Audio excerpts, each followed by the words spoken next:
Bom, então, após vocês assistirem o vídeo que foi enviado no grupo com a explicação do que são frações, como elas são representadas, aqui nós temos a mesma explicação para que vocês consigam revisar o conteúdo, né?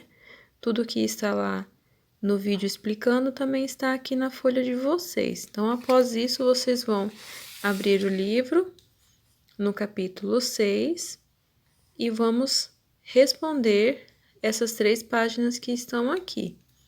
Então, lá no vídeo foi explicado, né, toda as informações do que são frações, como elas são representadas, como que podemos ler também, né, as frações. E aí, nós temos aqui no capítulo 6 a introdução do conteúdo, né, de frações. Então, aqui vocês vão observar e diz o seguinte: Ana, Clara e Mateus são amigos e estão treinando para um campeonato de natação. Aí aqui nós temos os 3 na piscina. Quantas raias há nessa piscina? Raias são essas divisões aqui que são feitas com essas boias, né?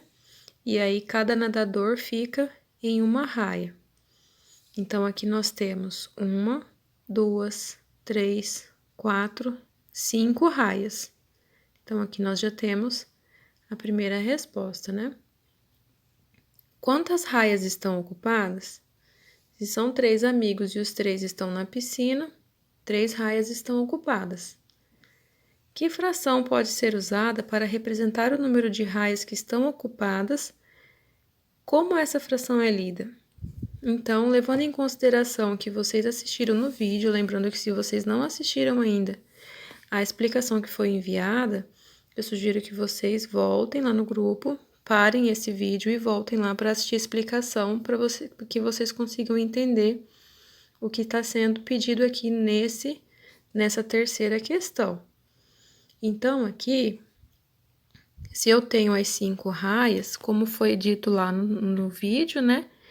Eu vou representar assim, o número que representa a figura embaixo e o número que é ocupado, né? Ou a parte pintada da figura é representado em cima. Dessa forma, ela é representada assim. Como essa fração é lida?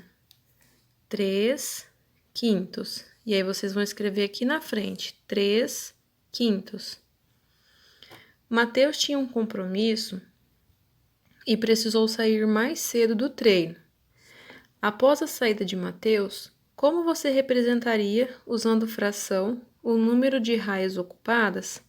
Então, se eu tinha 3 quintos, 3 crianças e 5 divisões na piscina, 5 raias, e o Mateus saiu, como eu vou representar essa fração depois que ele sair da piscina? Então, vai ser menos uma criança, menos um espaço ocupado. Serão somente 2. E aí, vocês vão representar a fração aqui embaixo.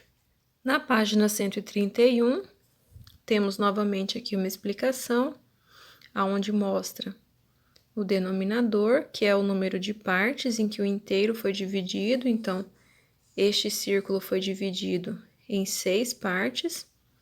E o numerador indica as partes que estão sendo consideradas, né? Que estão ocupadas, que foram pintadas, que foram 5.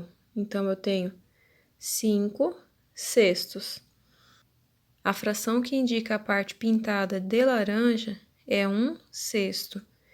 Então, aqui, eu tenho a parte pintada de laranja, representada por 1 sexto, e a parte pintada de verde, representada por 5 sextos, dependendo de como ela está sendo pedida essa representação, né? Aqui pediu a representação da parte pintada de verde, temos um número. Aqui falou da representação pintada de laranja, já tivemos outro número, outra fração. Agora aqui vocês vão escrever a fração do inteiro correspondente à parte pintada de verde. Então, aqui vocês vão contar quantas partes foi dividido o círculo, né? Então, vamos contar aqui, ó. 1, 2, 3, 4, 5, 6, 7, 8. Ela foi dividida em 8 partes. Sempre vai ficar embaixo a parte dividida. E a parte pintada foram 3. Então, aqui eu tenho a fração 3/8. A mesma coisa vocês vão fazer aqui. Vão contar quantas partes foi dividido o retângulo e colocar embaixo no denominador. E quantas partes está pintada de verde no numerador. A mesma coisa aqui na letra C. Já aqui embaixo, eu tenho a fração representada. O que vocês vão ter que fazer? Ler a fração 2/3. 3 partes foi dividido o retângulo e 2 partes foram pintadas. E aí, vocês vão pintar com lápis de cor bem bonito, não assim igual o meu, né, que é só um exemplo. E aí, vocês vão representar essa fração pintando essas partes aqui, ó. Eu tenho um retângulo dividido em 3 partes, 1, 2, 3, e 2 partes foram pintadas. E a mesma coisa vocês vão fazer com as outras frações. 3/7, 5/8 e 4/6. Qual dessas frações tem o maior denominador? Denominador já vimos aqui, vimos no vídeo também explicação e na folha da revisão da apostila, que é o número que fica embaixo. Então, qual é a fração que tem o maior denominador? Aí vocês vão observar aqui entre os 4 e colocar a resposta aqui, escrevendo a fração inteira, tá bom? Por exemplo, se estivesse perguntando e a resposta fosse 2/3, vocês iriam escrever 2/3 aqui. Mas está pedindo qual que tem o maior denominador. Então, vocês vão observar e responder aqui, escrevendo a fração representada aqui. Letra B. E qual delas tem o menor numerador? Aí, vocês vão observar e escrever a fração aqui também. E na página 132, nós temos mais uma vez aqui uma explicação de como ler as frações, né? Então, já facilita um pouco mais na leitura, porque aqui tem outros exemplos além do que já foi mostrado no vídeo e que tem na apostila de vocês. Então, vocês vão ler um por um, com muita atenção, observar aqui a representação da fração, a leitura da fração embaixo. Quando o número está acima de 10, é acrescentado a palavrinha avos, mas quando tem o 100 e o 1000, eu leio da mesma forma com que os números de 1 a 10. Então, tudo isso já foi explicado no vídeo e mais uma vez aqui, né? Então, tem que ler com bastante atenção e assistir as explicações também com bastante atenção. Depois de rever mais uma vez como lemos as frações, vocês vão escrever aqui como que ler cada fração dessa aqui representada. Então, aqui na letra A, nós temos 2/7. Vocês vão escrever por extenso aqui. Letra B, 7/10. Letra C, 81 centésimos.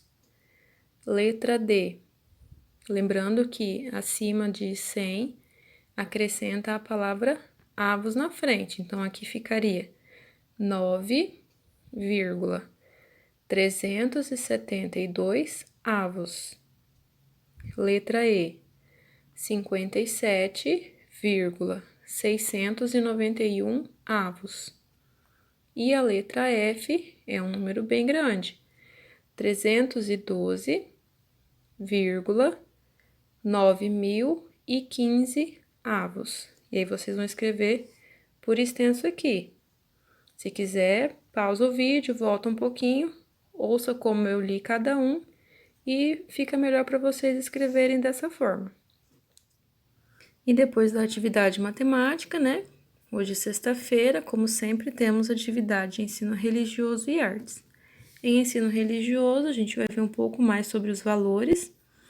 E aí, vocês vão pesquisar no dicionário primeiramente e escrever aqui, nessas 3 linhas, o significado da palavra amizade. Lembrando que podem procurar no dicionário ou também no Google para quem não tiver o dicionário em casa. E aqui embaixo vocês vão primeiro ler as palavras que estão aqui no quadro e preencher o texto. Mas antes é bom ler as palavras do quadro e ler o texto aqui, pulando esses espaços em branco. E aí começa assim: eu posso fazer muitas coisas, mas nem tudo é, e dá uma pausa. Posso, as árvores e vai dando essa pausa. Depois que você lê tudo, você já vai perceber que algumas palavras conseguem ir se encaixando aqui no texto. E aí vocês vão ler novamente aqui as palavras e ir encaixando no texto. E quando vocês conseguirem ler o texto e entender o que ele está querendo dizer, é porque a palavra está no lugar certo, ok? E a atividade de artes, hoje é uma atividade bem legal. Vocês vão conhecer a história por trás desse quadro. Aqui nós temos o título, né? Arte de Tarsila do Amaral. Então, essa tela foi desenhada e pintada por Tarsila do Amaral, uma artista brasileira. E aqui tá contando um pouquinho mais da história dela e da história do quadro. Como ela fez esse quadro, o que inspirou ela a pintar essa obra. E aí vocês vão ler aqui, responder as questões referentes ao texto, né? A obra da Tarsila do Amaral, que se chama Abapuru. E aí vocês vão também descobrir por que essa obra se chama Abapuru e vão fazer essa interpretação. E logo depois disso, vocês vão observar a foto que foi enviada no grupo com a obra original, que inclusive está exposta no Museu da Argentina. Essa obra, infelizmente, é de uma artista brasileira, mas não pertence ao Museu Brasileiro. Então, às vezes, eles emprestam essa obra para ficar exposta no Brasil, mas logo depois a obra tem que retornar para o Museu da Argentina, para onde esse quadro pertence. E aí vocês vão observar as cores, observar as misturas de cores também, as sombras da pele, e vão pintar exatamente como está na foto. Então, não é para pintar uma releitura do quadro do Abapuru, da Tarsila do Amaral. Esse vocês vão tentar representar igual está na foto enviada no grupo. Então, prestem bastante atenção nas cores, já separem os lápis de cor, vejam as misturas, né? Para dar um tom mais realista para a tela, sem rabiscos. Tentem pintar com calma, né? Com capricho, para ficar o mais parecido possível com a obra da Tarsila do Amaral. Então, observem bem a foto, prestem bastante atenção, vejam as cores que vai ser usada, já deixa separado num cantinho, para não correr o risco de pegar o lápis de cor errada, se enganar e acabar estragando a sua pintura. Então, por hoje é somente isso, espero que vocês gostem e eu espero ver também muitas pinturas bonitas hoje, né? Que eu tenho certeza que vocês vão realmente entregar obras-primas para mim. Então, não esqueçam também de preencher o cabeçalho, tirar a foto da folha inteira e encaminhar para que eu possa corrigir e anotar a participação de vocês na aula. Por hoje é somente isso, tenham todos um bom dia e um ótimo final de semana.